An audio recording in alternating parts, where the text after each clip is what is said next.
which by its very name indicates that it was once a place of veneration and worship. I believe I can safely report to you today that we have unearthed the Temple of Oscar.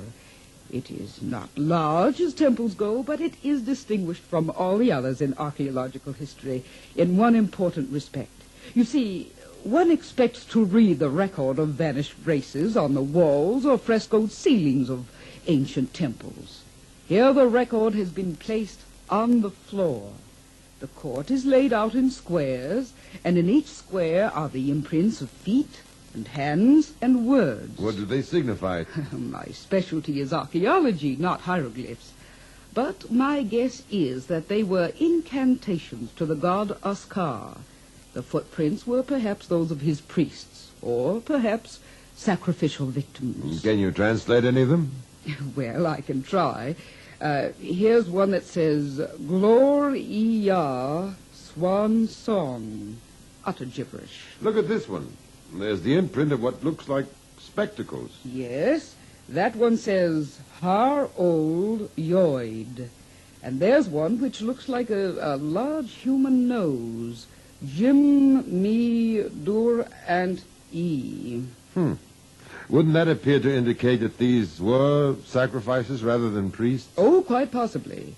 Certainly some of them at least appear to have been put through a humiliating ordeal to prove their devotion to this ancient god Oscar. Thank you, Suresh Beznev. And now this is Yush Ertebi, returning you to Dinageb in Kenya. Back once more at the Great Hall of Kenya Museum. Sra Bullock has been joined by his colleague Sra Hap Bukong of the Libya Academy of Geophysical Sciences. Well, Sras, what do you think of the field reports so far? Splendid, splendid. They substantiate my theory that the Weans had at least a semblance of culture. Sra Bullock, to me, your theory is as unconvincing as your translation of the name of the Wean capital. Pound laundry, indeed. Well, how else would you translate it? The glyph for washing means laundry, and the Wean glyph ton stands for a unit of weight, hence pound. Pound, laundry. You couldn't say Washington. It wouldn't make any sense. Though I must confess, we have never learned what was washed at Pound Laundry. Yes, well, Sras, this is most interesting. But I'm informed that the expedition at the Enyok site is ready to make its report. So we take you now to the city mound of Enyok and our Radio Rhodesia correspondent, Cowley D. Cowley D speaking from the Enyok dig, 100 feet below the surface. And believe me, Sras and Stresses, in just a moment, you may be witnessing a great historic occasion. But here's the head of the Enyok expedition, Sra Obergurst Levy, to tell you about it himself. Thank you, Cowley D. We have been digging downward along this gallery for nearly a week, and at last we have arrived at a sealed door which may well be the entrance to a tomb.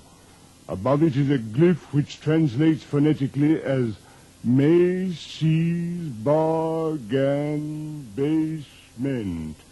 Seems to be meaningless. Nevertheless, we shall break through this door now and attempt to describe to you what, if anything, we find beyond. You may begin, men. Easy there, easy. What's that? I don't know, Sra Levy. As soon as the glass door was broken, a warning, perhaps. It's frightening. Oh, nonsense. I remember reading about what happened to the men who violated the tombs of the Egyptian pharaohs. You really think these Weans can reach out across 6,000 years and harm us? No, Sra, not really, but still, one wonders. Proceed with the opening. Yes, Sra. Sra Levy, what do you think you may find here? I have no idea. Throw a light down there. Well, Oh, what is it, Sra Levy? we shall see. Come. Oh.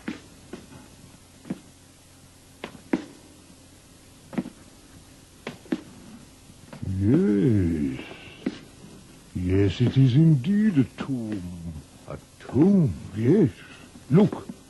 Will you look? On these racks here. Garments.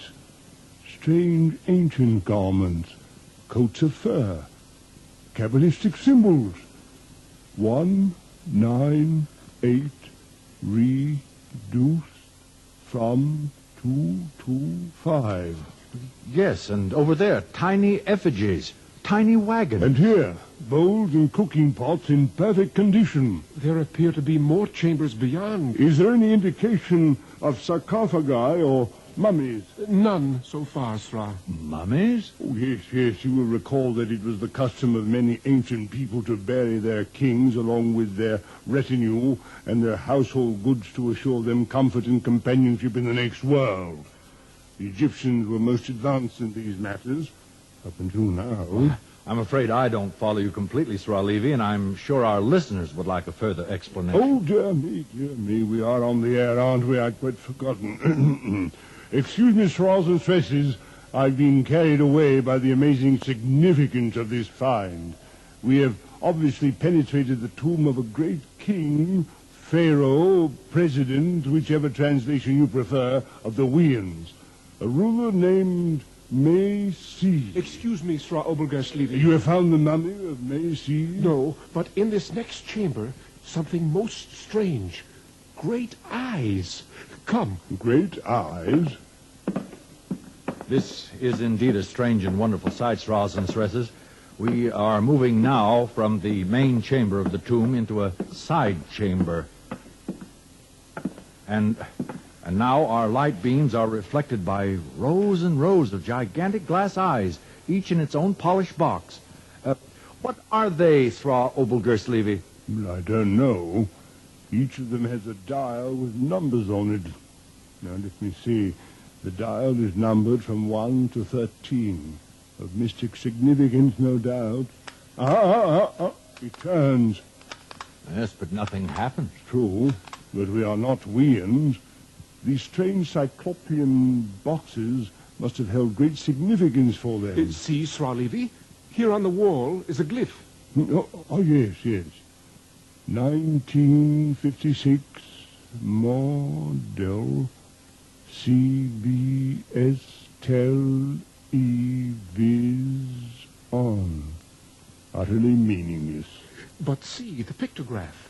A Wean and his she-Wean sit before the box. And in the box is the face of another Wean. Yes. Indeed, then they were eyes of some sort. But did the Weans watch the eye, or did the eye watch the Weans? These are questions that only exhaustive research can answer. But, Sra Levy, can you hazard a guess why so many of these eyes have been put in the tomb of the potentate May-C? A guess, yes, but only a guess. He must have been a man so vain that even after death he wished to watch through these eyes what his people were doing. Or he wished through these eyes that his people could watch him. Who knows? Oh, who indeed? And now, Sra Obergerstlevy, would you say that the discovery of this tomb of May-C overshadows in importance your unearthing of the Great Lintel and your translation of its message, which has indicated how the Weans met their end? Indeed I would. We had hoped to broadcast from the site of the temple, but of course we can't be two places at once. No, we can't. But Sra Bahan Bolek, back home at the museum, already has my report on the temple's inscription. I'm sure he will be glad to give it. Frankly, I am unwilling to tear myself away from all these ancient splendors. I quite understand, Sra Levy. So this is Cowley D at the tomb of May-C in Enyok, returning you to the Kenya Museum and Dinar Geb. Thank you, Cowley D. and Sra Obergerstlevy, for an exciting remote.